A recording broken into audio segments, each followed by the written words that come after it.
Hi everybody, Allison Wilbur here. I love to bind quilts, but I know a lot of people don't. I think when I learned the trick I'm about to show you, it made binding quilts much easier, took away a lot of the frustration, and now I can really enjoy the process. I like a binding that is not overly large, that's even on the front and the back, and on the back it covers up that row of stitches.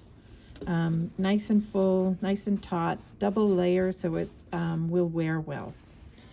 To do that, I cut my binding strips 2 1/4 inches wide. I fold them in half and press them. When I need to put a seam in, I like to put in a bias seam because it's much less bulky.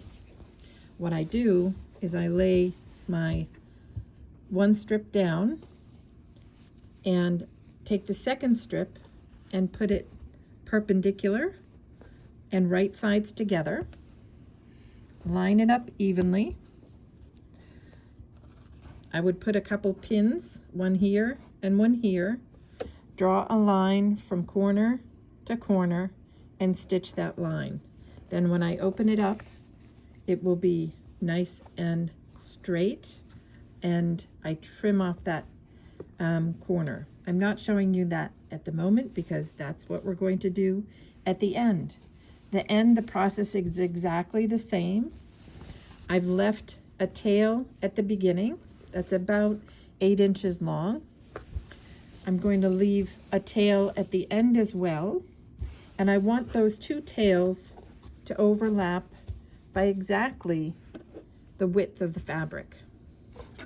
The way that I do that is, we're going to pretend this is my long tail, because often you have more binding than you mean to at the end.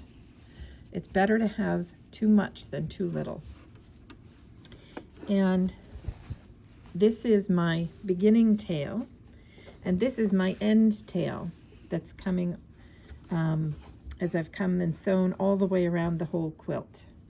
In order to get them to overlap by exactly one width of fabric, I lay the beginning tail down on the bottom, I lay the end tail over the top, and I take either a scrap of fabric or the end of the end tail. That's the 2 1/4 inches of the binding that I'm using. And I'm going to line that scrap up. As you can see here, this is the beginning tail, and I'm going to line the scrap up exactly with that beginning tail. This is now my guide for how much extra I need to cut. You could use a blue pen and draw a line right there. Then it's a little less risky, but all you're going to do is take your scissors, put it under, and you want to make sure you're only cutting that top binding piece, and you're going to cut through right there. That will give you an overlap of your beginning and your end binding by exactly that one width of your fabric strip. Now we're going to do the same method to make a bias seam. We're going to lay out the ending tail, and in order to be able to use the beginning tail easily, I'm going to fold the bulk of the quilt over, because that gives me more maneuvering room with that beginning tail. Now I'm going to lay the beginning tail and the ending tail perpendicular, right sides together.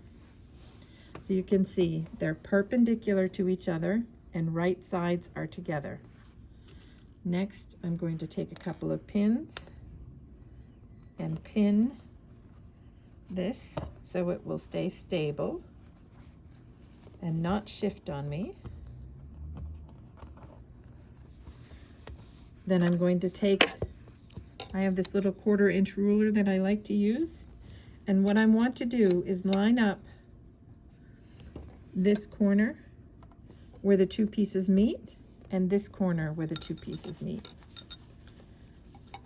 Make sure they're lying nice and flat on top of each other.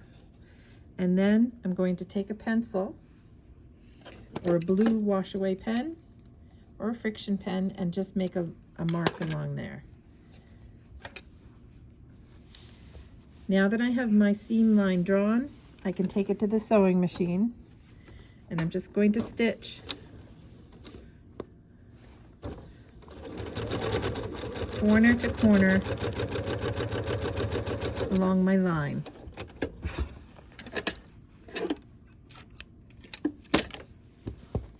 I take my pins out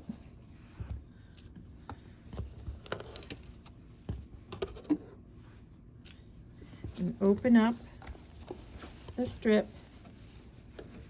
You'll see that it lines up very nicely edge to edge. This one's not perfect, probably because I'm doing it for a video, but usually it will line up nicely in the center and right along the edges. I'm going to test it on the quilt itself, stretch it out, make sure that I like that there's not extra fabric, that I got it the right length, and then I can open that up, trim that seam, press it open, repress my middle seam, and then I'm ready to finish stitching from here to where I began. Then I can roll it over onto the back and hand stitch it on the back. I hope that this was helpful and that it makes binding more fun for you. And if you have any questions, you can always watch this over and over again. And if you have questions, you can contact me through the contact form on AllisonWilburQuilts.com. I hope I made your quilting day a little bit more fun. Thanks.